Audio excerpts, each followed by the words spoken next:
Hey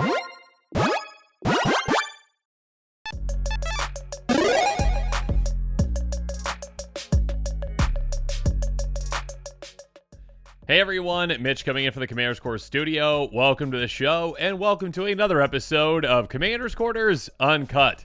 And I think I'm sticking with that name for now, at least. Just basically episodes where I, have a topic or an idea or, some recent news, and I just kind of turn on the camera and just start talking. And yeah, that's the whole thing. So here we go. So the topic today that came to mind was basically...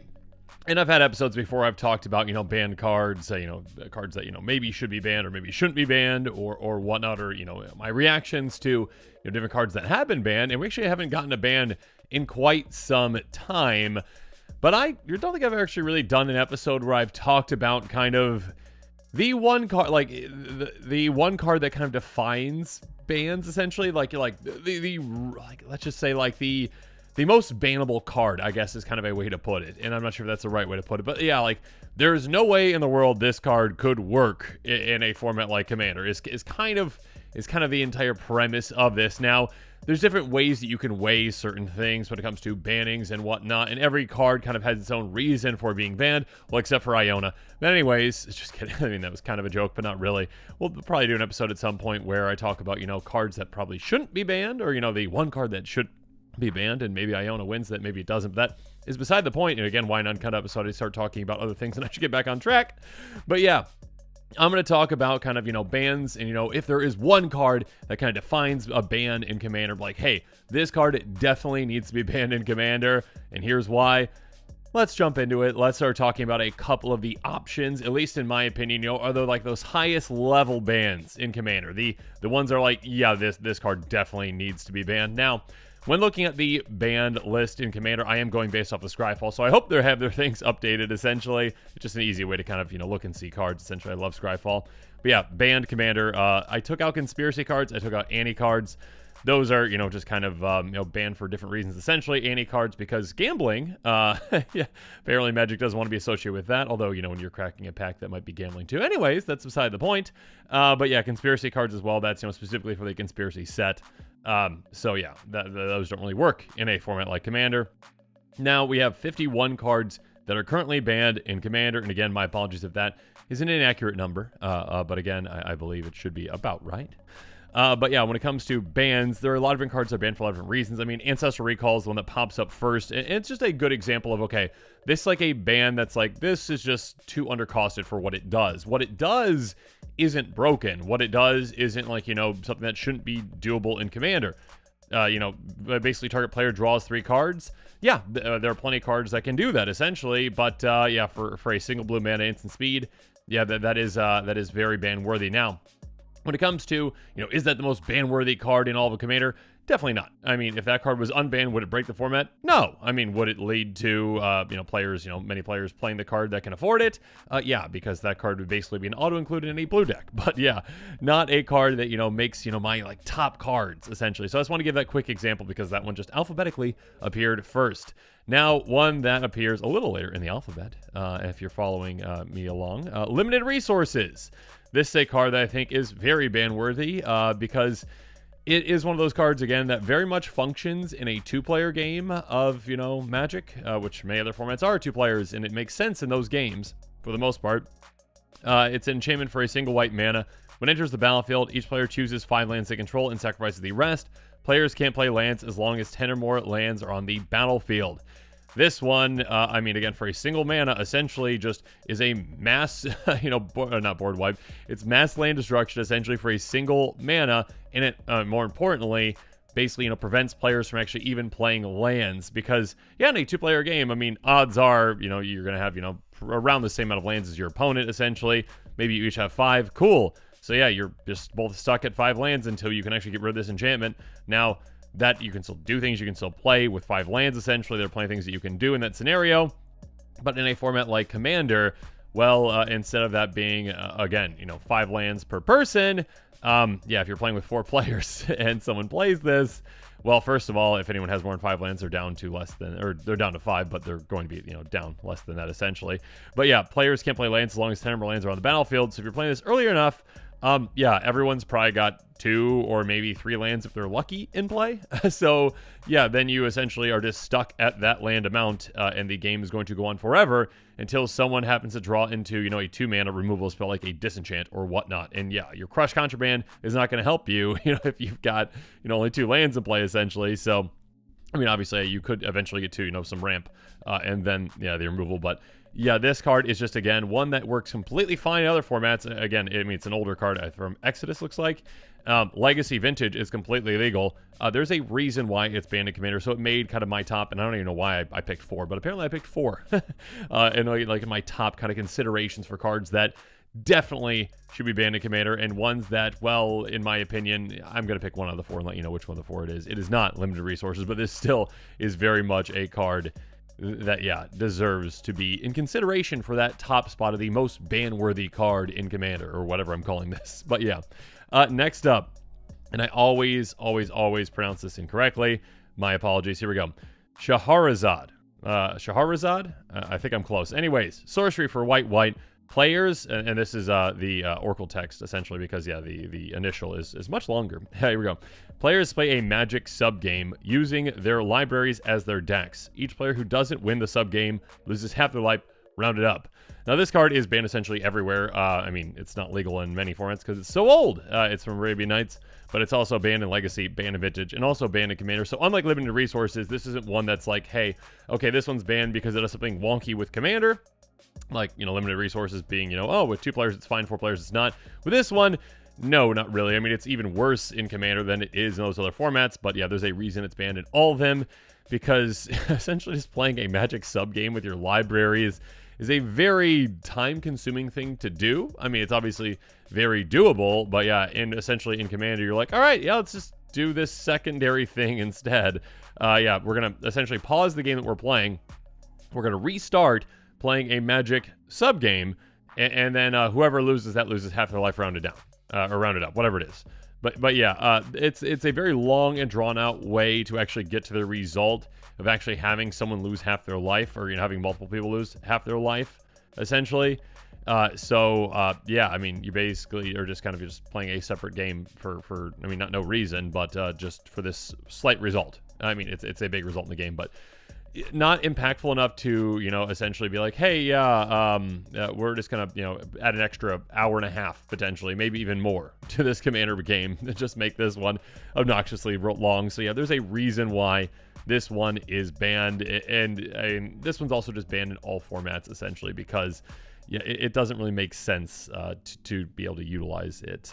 It is one that can be played through, obviously. It's also one that, in a game like Commander, if you were to really build a deck around this, that could be quite obnoxious by just essentially, maybe getting it back, recasting it, copying it, all those things, essentially. You could, make this into a very, very, not miserable experience, I would say, but a very, very long experience for everyone, by essentially saying, okay, yeah, for the next 5 hours, we're probably going to be playing this singular Commander game. To finish it, we have to commit, an extra, couple hours, within that to play the Shahrazad games. Essentially, we're just going to keep playing those, 4 or 5 of them. So yeah, that can that could definitely lead to some very long games. There's a reason why this one's banned. Now, this one, I don't know if I would call the most ban-worthy card in Commander. It would be quite obnoxious, but it's definitely up there. Again, it has made my top 4. Again, for whatever reason, I picked 4. Next up, though, let's move on to another one. And actually, I go back and forth, and I'm going back and forth right now in my mind on if I made the right decision. I just switched them, actually, right before this, but we'll see if I end up switching it back again at the end. Channel. Channel is definitely a card that is very ban-worthy, especially in a format like Commander. It's a sorcery for green. It says, until end of turn, anytime you could activate a mana ability, you may pay 1 life. If you do, add colorless. So essentially, yeah, basically just exchanging life for mana. You just basically get a ton of free mana for just 2 green. I mean, this is something you could pretty easily do on turn 1 if you're really building around this, essentially. I mean, not pretty easily, but yeah, Elvish Spirit Guide, I believe, is one. The Lord of the Tangle, Liege of the Tangle, whatever the one's called as well. There are ways to get extra green mana. I mean, Lotus Petal, that's another way too. But yeah, essentially just being able to just play this. If you play this on turn 1, and you're able to just dump a ton of mana into something, again, Commander is a format where you start off with a lot more life than, you know, other formats. Twice as much life as standard, and other formats like that. Yeah, you have 40 life. You can utilize, again, let's just say 39 life or 39 free mana. Yeah, if you have 39 free mana that early in the game, you can just very easily win from there. I mean, obviously, you know, maybe you've got some mana rocks to throw out, you know, to help you, you know, cast some things. Essentially, you know, I mean, tap for, you know, the colored mana that you need. Maybe you have other ways to, you know, filter that mana. If you just get out like a chromatic orrery or whatever it's called, essentially, yeah, you can use your mana as any way you need to. Yeah, you can drop a Blightsteel Colossus again, turn 1 to turn 2, whatever it is. You can drop multiple of those. I mean, if you could use multiple in Commander, which you can't. But yeah, you've got the mana obviously to do so. So this is just basically, hey, 2 mana, end the game basically as early as possible. So yeah, there's definitely a reason why this one is banned. There's a reason why, again, this one's banned in Historic, which is kind of funny that it actually was even considered for Historic. It is banned in Legacy, which is kind of crazy. Banned in Commander. It's actually restricted in Vintage too. So yeah, it just kind of shows, again, the power level of a card like this. It doesn't matter. Again, like limited resources is, you know, a broken card in a format like Commander because the way that it was built was specifically for, you know, a two-player game, essentially. Whereas this one's like, no, yeah, just basically in any format. This one's just crazy, and especially in Commander, again, when you have more life, more of that mana resource to utilize. And again, this is one, and I keep going back and forth on this, and I'm sure there's going to be some comments, and I should say this right now, I'd love to hear your comments on all this. I'd love to hear what your picks would be, you know, for the most ban-worthy cards in Commander. And I'm sure I'm going to get some flack for my pick, because, well, here we go. And I'm sorry for all you fans out there of Lutri, but I'd have to say that Lutri is actually somehow the most ban-worthy card in Commander. And here's why. So Lutri, the Spell Chaser, is an elemental otter that costs 1. It's a 3/2. It has flash, and it says, when it enters the battlefield, if you cast it, copy target insert sorcery spell you control. You choose targets for the copy. Now, none of that is overpowered. None of that is, you know, even, you know, just unique to the card. But the unique thing to the card that does make it, in my opinion, the most ban-worthy card in Commander, which, again, is kind of crazy when you compare it to, again, cards like Channel Charizard and Limited Resources and everything else on the ban list, is just the fact that it says Companion. Each non-land card in your starting deck has a different name. So basically, this just means that, hey, if you have Izzet in your color identity in Commander, again, because Commander is a format that, again, is singleton, you already are going to meet that requirement. You literally cannot not meet that requirement unless you're running, persistent petitioners or relentless rats or any of those kinds of cards. As long as you have an Izzet color identity, this is just a free 101st card. This is just, hey, you get an extra free card that you always have access to. Now, yes, Companion is slightly worse nowadays because, I mean, Wizards, you know, obviously made a lot of mistakes with Companion, and they broke a lot of formats with it.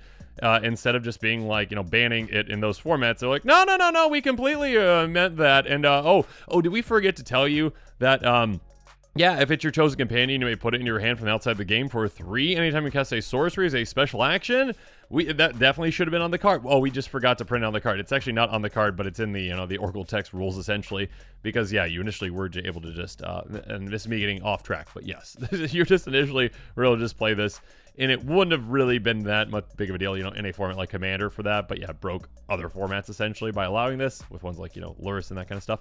Off track. Anyways, this basically, again, just being a free 101st card is probably the most broken thing because, yeah, you just always have access to it, and all of your decks that just have Izzet just have an advantage over other decks because those decks don't inherently just get a 101st card. If those decks want a companion, well, they have to utilize one that can actually work with them, and again, those restrictions for their companions are actually restrictions. They're like, okay, Karuga. I mean, all your non-land permanents have to cost 3 or more, right? Essentially. So yeah, that is a restriction. Lurrus, you know, the opposite of that, essentially 2 or less. Obosh is, you know, like all odds. Gyruda is all evens. So yeah, there are other restrictions that you actually have to meet for those commanders, and they make you make essentially probably less than optimal, you know, decisions for that deck. Essentially, there are definitely going to be cards outside of that restriction that you're going to want to utilize, but you can't if you want that as your companion. Whereas Lutri, again, is just no. You're playing Izzet, here, it's yours, use it. So yeah, and again, I did go back and forth on this quite a bit. Even like as I turned on the camera, essentially, I was like, let's switch these around real quick. So I guess, and again, I would love to hear from you in the comments below. I'm sure there's gonna be a lot of debate about this, about what you would pick, you know, for your most ban-worthy card in Commander. And again, there's some really heavy hitters in there, of course. I mean, Channel, Charizard, Limited Resources, a lot of the cards in the ban list, essentially. Yeah, very much worthy of being banned. Very much deserving of a title of, again, most ban-worthy card. But again, in my opinion, simply because Lutri is just a free additional card that an absurd amount of decks would use and always have access to, essentially, versus other cards like, Channel. I mean, essentially, yeah, if you put in your deck, incredibly broken. But also, yeah, it's not a card that you just start off with access to, essentially. So, yeah, even though Lutri, again, what it does isn't inherently overpowered at all. Again, copying a spell. There are plenty of other things that copy spells. But the fact that it's an extra card, yeah, that very much is a giant, massive advantage that cannot be allowed in a format like Commander, because I mean, again, you're just giving decks that just run just a an extra benefit. I mean, again, real quick, I know I'm kind of drowning out at this point, but just think about exactly how expensive Lutri would be if it was legal in Commander. And expense is not a reason to ban a card. Library of Alexandria. Anyways, it's not a reason to ban a card. But yeah, just think about how expensive this card would be, because literally, again, any deck that does not run another companion, any deck that isn't in its color identity and is not, again, running like Persistent Petitioners or any of those kinds of cards, yep, they'd be using it because there's no reason not to. So yeah, this card would be hundreds of dollars, I think. I mean, since it hasn't been reprinted. But yeah, we shall see. Other kinds of, if Wizards ever goes back to a companion kind of mechanic. I doubt it after, what happened with the first run through, but we shall see. But yeah, I'd love to hear from you again. Like I said, yeah, let me know in the comments below what your thoughts are on this episode. What are your thoughts on my picks, for the most ban-worthy cards in Commander, and what would your pick for the #1 ban-worthy card be? And also, if you're a Lutri fan, I am sorry. Let me know what your thoughts are on Lutri getting the top spot, over cards again like Channel on the most ban-worthy card in Commander. So yeah, let me know in the comments below. And of course, as always, thanks again and have a good one. This show and episodes like this one are possible thanks to viewers like you. If you're looking for an easy way to help support this show, make sure that you like, share, and subscribe. Also, hit that bell notification icon so you don't miss any new episodes. You can also go check out our playmats and other merchandise at thecommandersquarters.com. We also have a ton of brand new t-shirt designs in stock, so make sure you check out those as well. Another easy way to support this show is with our TCG Player affiliate links. So whether you're buying a deck or individual cards, you can use this general link right here or one in the description. And the final way that you can support this show is by supporting us directly by becoming a patron. There are many benefits to being a patron, and I truly couldn't do this without all of their support.